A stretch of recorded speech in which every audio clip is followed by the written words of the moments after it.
विषय की कक्षा अष्टमी में आज हम पढ़ेंगे प्रथम पाठ के सुभाषित। देखिए बच्चों, पिछली कक्षा में पिछले वीडियो में हमने आप लोगों को सुभाषित के कुछ श्लोक समझाए थे। उसके बाद लाइव क्लास में हमने आगे के श्लोकों को पढ़ा था। तो पंचम श्लोक जो हमारा पंचम, षष्ठम और सप्तम तीन श्लोक सुभाषित हमारे रह गए थे, उसके बारे में आज हम जानेंगे और प्रथम पाठ के अभ्यास को आज पूर्ण करेंगे। तो अपनी पाठ्य पुस्तक निकाल लीजिए बच्चों और पेज नंबर 2 आप लोग ओपन कर लीजिए। देखिए, सुभाषित को सुस्वर वाचन करना चाहिए। सुभाषित का वाचन सुस्वर होना चाहिए और शुद्ध उच्चारण इसका रहना चाहिए। तो आप लोग पेज नंबर 2 निकाल लीजिए। मैं यहाँ से सुभाषित पढ़ रहा हूँ, आप लोगों को स्क्रीन पे दिखाई दे रहा है। आप लोगों को भी मेरे साथ साथ इस श्लोक को पढ़ना है, इस सुभाषित को पढ़ना है। तो क्या दिया है 5वें नंबर का सुभाषित? विहाय पौरुषम यो हि देवमेवावलंबते प्रासासिंहवत्तस्य मूर्ध्नि तिष्ठन्ति वायसाः। तो देखिए, आप लोग स्क्रीन पे आपको श्लोक दिखाई दे रहा है जिसका पदच्छेद दिया हुआ है विहाय पौरुषम यह ही दैवम एव अवलंबते प्रासाद सिंहवत् तस्य मूर्ध्नि तिष्ठन्ति वायसाः। है ना, ये पदच्छेद हो गया। पदच्छेद अर्थात पदों को अलग अलग कर करके लिखना। फिर आपको अन्वय दिया हुआ है स्क्रीन पे, यह पौरुषम विहाय दैवम एव अवलंबते प्रासाद सिंहवत् तस्य मूर्ध्नि वायसाः तिष्ठन्ति। देखिए, इसका अर्थ क्या होगा? यह पौरुषम, यह अर्थात जो मनुष्य, पौरुषम अर्थात मेहनत पराक्रम, विहाय अर्थात छोड़कर, दैवम, दैवम एव मतलब भाग्य के ही, अवलंब्यते भरोसे बैठते हैं या भरोसे रहते हैं, प्रासाद सिंहवत् तस्य मूर्ध्नि वायसाः तिष्ठन्ति। प्रासाद का अर्थ होता है महल, है ना। देखिए बेटा, प्रसाद और प्रासाद दोनों में बहुत बड़ा डिफरेंस है। प्रसाद जो आप लोगों को मंदिर से मिलता है वो प्रसाद, और उसमें अगर आ की मात्रा लग गई तो वो हो जाएगा प्रासाद। तो प्रासाद का अर्थ क्या हो जाएगा? महल। तो प्रासाद सिंहवत् तस्य, तो महल, प्रासाद का अर्थ महल, सिंहवत् मतलब शेरों की मूर्ति, तस्य उनकी, मूर्ध्नि वायसाः तिष्ठन्ति, मूर्ध्नि अर्थात सिर पर, वायसाः अर्थात काकाः कौवे, तिष्ठन्ति मतलब बैठते हैं। आइए इसका भावार्थ देखते हैं, जिसमें दिया हुआ, जो मनुष्य पराक्रम छोड़कर केवल भाग्य के भरोसे रहता है, समाज में उसका अपमान उसी तरह होता है जैसे राजभवन के द्वार पर स्थित सिंह की मूर्ति पर कौवे आकर बैठते हैं। देखिए, हमें कभी भी भाग्य के भरोसे नहीं बैठना चाहिए। अपने पौरुष से, अपनी मेहनत से ही अपने कार्य को करना चाहिए। किसी भी काम को हमें करना है तो हमें उसे सोचना ही नहीं है, उसे करना भी है। तो इस श्लोक में, इस सुभाषित में आपको यही बताया गया है कि जो मनुष्य केवल भाग्य के भरोसे बैठते हैं, मेहनत नहीं करते हैं, उनका अपमान समाज में उसी प्रकार होता है जैसे बड़े बड़े महलों में मेन गेट पर, मुख्य द्वार पर शेरों की बड़ी बड़ी मूर्तियाँ रखी रहती है, किंतु उस पे आकर के कौवे बैठते हैं, है ना। शेर तो इतना बड़ा नाम है, सिंह तो जंगल का राजा कहा गया है, किंतु वो सिर्फ उसकी मूर्ति वहाँ पे रखी रहती है और उससे उसका अपमान ही होता है, क्योंकि उस पे आकर के कौवे बैठते हैं। तो उस व्यक्ति का भी अपमान उसी तरह होता है, क्योंकि वो भाग्य के भरोसे बैठता है और खुद कुछ भी नहीं करता है। आया आप लोगों को समझ में? फिर 6वें नंबर का सुभाषित आपको दिया है, पुष्प पत्र फल छाया मूलवल्कल दारुभी धन्या महिरुहा येषां विमुखम यान्ति नार्थिनः। ठीक है, इसका पदच्छेद आप लोग देखिए क्या दिया है। पुष्प, पत्र, फल, छाया, मूल, वल्कल, दारुभिः धन्याः महिरुहाः येषां विमुखम यान्ति न अर्थिनः। ठीक है, ये पदच्छेद देख लिया आपने, पदों को हमने अलग अलग करके देख लिया। अब क्या देखेंगे, अन्वय। तो अन्वय देखिए आप लोग। पुष्प अर्थात फूल, पत्र अर्थात पत्ते, फल फ्रूट्स, छाया मूल मतलब जड़, वल्कल दारुभिः युक्ताः एव महिरुहाः धन्याः सन्ति। देखो, फूल, पत्तों, तने, जड़, शाखा, इससे जो पेड़ सुशोभित होते हैं वे क्या है, धन्य है। धन्याः सन्ति। क्यों, येषाम समीपम आगत्य, येषाम मतलब जिनके पास आकर, समीप आकर, अर्थिनः विमुखम न यान्ति। अर्थना अर्थात याचक, मांगने वाला, विमुखम न यान्ति कभी खाली हाथ लौट करके नहीं जाता है, इसलिए क्या है, वे पेड़ धन्य है। आइए इसका भावार्थ हिंदी में देख लेते हैं। जिनके पास पुष्प, फल, पत्र, छाया, मूल, वल्कल और काष्ठ है, वे आए हुए याचकों को कुछ ना कुछ देते ही है। कोई याचक उन वृक्षों के पास आकर कभी भी खाली हाथ नहीं लौटता है, अतः वे वृक्ष धन्य हैं। आप लोगों ने देखा होगा, पेड़ पौधे जितने भी रहते हैं, अगर उसके हम फूल भी ले आते हैं, फल भी ले आते हैं, है ना, नहीं कुछ हो तो उसके पत्तों का भी काम ले लेते हैं हम, और पेड़ सूख भी गया है तो भी उसकी लकड़ियां हमारे काम आ जाती है। इसलिए पेड़ पौधे क्या है, धन्य हैं कि वो कुछ ना कुछ हमको देते ही रहते हैं, कभी हमसे कुछ भी मांगते नहीं हैं। फिर सप्तम सुभाषित क्या दिया है। चिंतनीया हि विपदाम आदावेव प्रतिक्रियाः न कूपखननं युक्तं प्रदीप्ते ब्रह्मणा गृहे। क्या दिया है सप्तम सुभाषित आप लोगों को। पदच्छेद देखिए इसका। चिंतनीया ही विपदाम आदौ एव प्रतिक्रियाः न कूपखननं युक्तं प्रदीप्ते वह्निना गृहे। ये आपको पदच्छेद दिया हमने, पदों को अलग अलग कर दिया।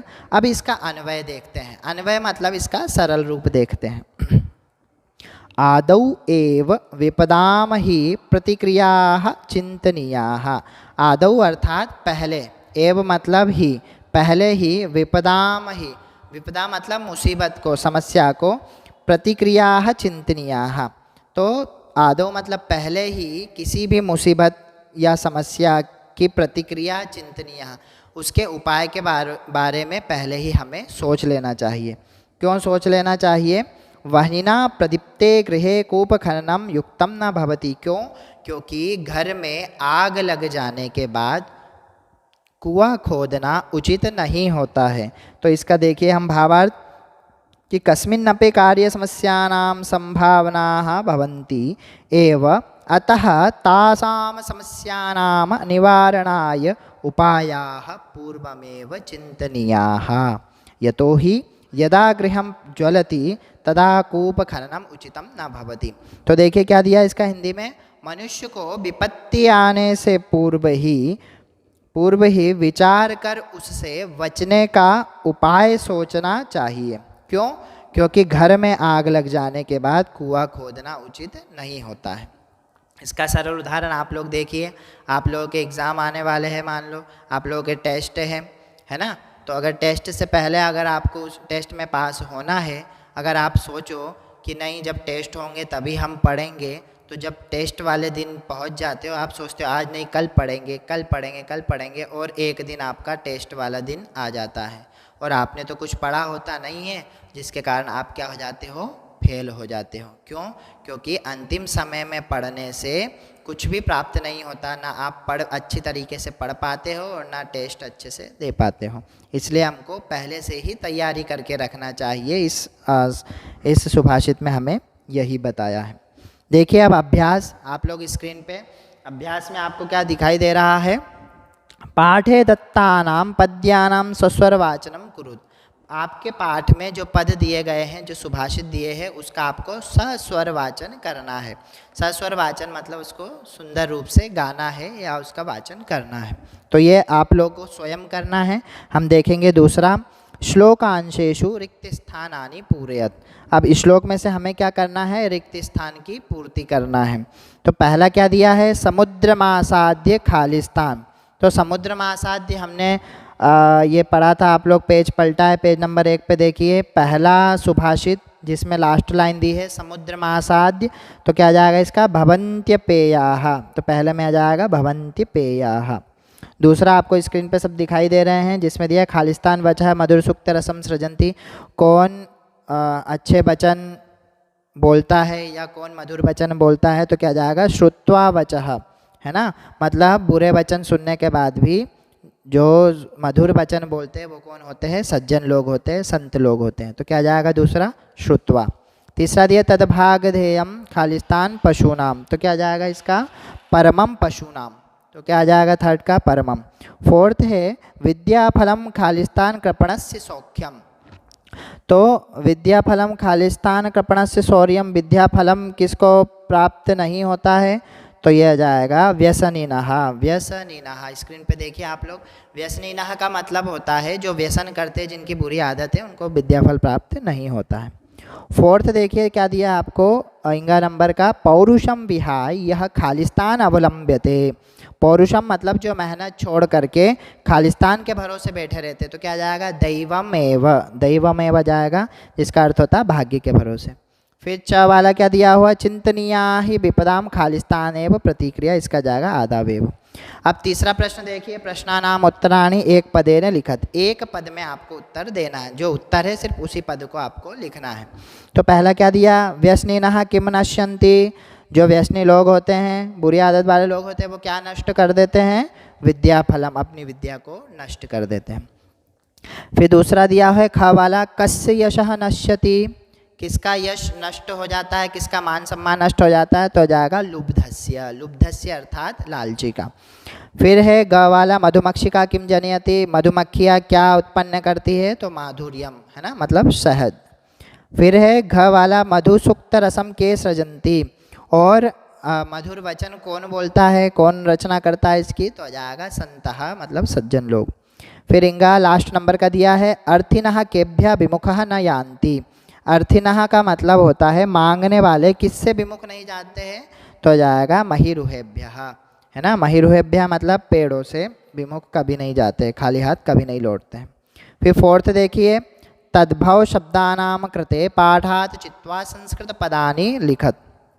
क्या करना है फोर्थ में, आप लोगों को तद्भव मतलब हिंदी शब्दों का संस्कृत शब्द, संस्कृत पद आपको लिखना है। पहला क्या दिया, कंजूस। तो कंजूस का संस्कृत क्या हो जाएगा, कृपणः। फिर दूसरा दिया है कड़वा। तो कड़वा का संस्कृत क्या हो जाएगा, कटुकम। इसी प्रकार पूंछ दिया है, तो पूंछ का संस्कृत क्या हो जाएगा, पुंछः, पुच्छः। और फिर लोभी दिया है, लोभी का जाएगा लुब्धः। मधुमक्खी का मधुमक्षिका। तिनका का तृणम आ जाएगा। तो ये आपका कंप्लीट हुआ। फिर फिफ्थ नंबर का आपको दिया हुआ है पांचवा, अधोलिखितेषु वाक्येषु कर्तृपदम क्रियापदम च चित्वा लिखत। क्या करना है हमें, नीचे लिखे पदों में से कर्ता पद और क्रियापद हमको चुनना है, लिखना है। तो पहला क्या दिया, संतः मधुर सुक्त रसम सृजन्ति। तो इसका जाएगा कर्ता क्या जाएगा, संतः। संतः बहुवचन, तो इसका क्रिया भी क्या जाएगी, सृजन्ति। सृजन्ति अर्थात सृजन करते हैं। फिर क वाला देखिए, निर्गुणम प्राप्य भवन्ति दोषाः। तो इसका कर्ता पद क्या जाएगा, दोषाः, और क्रिया क्या जाएगी, भवन्ति।